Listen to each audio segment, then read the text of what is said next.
सर्वांचंच पुन्हा एकदा मी कुलकर्णी परिवार आणि जवळकर परिवार या दोन्ही परिवाराच्या वतीने मनपूर्वक स्वागत करत आहे।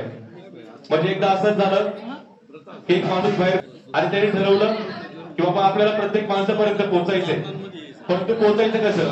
तर त्यांनी मनामध्ये ठरवलं की माझ्या मनामध्ये प्रेम आहे आणि माझ्या मनामध्ये सर्वांसाठी सहकार्याची भावना आहे आणि तेच प्रेमाचा आणि सहकार्याची भावना आज जवळकर परिवार आणि कुलकर्णी परिवार या ठिकाणी आपल्या सर्वांना देत आहे।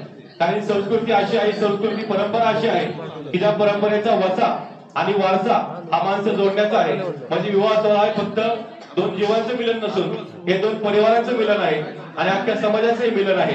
हा सोहळा फक्त संस्कार नसून तर ते एक बंधन आहे, ते एक मंगलसूत्रामध्ये त्याचे बंधन केलेले आहे। म्हणजे जेव्हा एक असा संस्कार असतो की ज्या संस्कारामध्ये अनेक मान्यवर मंडळ येत असतात, अनेक पाहुणे मंडळ येत असतात, म्हणजे आग्रहाचं निमंत्रण असतं, प्रेमाचं निमंत्रण असतं आणि असंच निमंत्रण आपल्या सर्वांना कुलकर्णी परिवार आणि केंद्रेकर परिवार या दोन्ही परिवाराच्या वतीने देण्यात आलेलं होतं आणि आपण सर्वांनी त्या निमंत्रणाचा स्वीकार केला आणि आपण सर्वजण या ठिकाणी उपस्थित झालात। त्याबद्दल आपल्या सर्वांचं मी पुन्हा एकदा केंद्रेकर परिवार आणि कुलकर्णी परिवार या दोन्ही परिवाराच्या वतीने मनपूर्वक स्वागत करत आहे।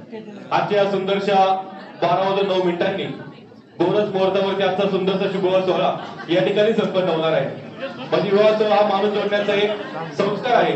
म्हणजे हे नवदंपती आपल्या सर्वांच्या आशीर्वादाने आणि आपल्या सर्वांच्या मंगल कामनांनी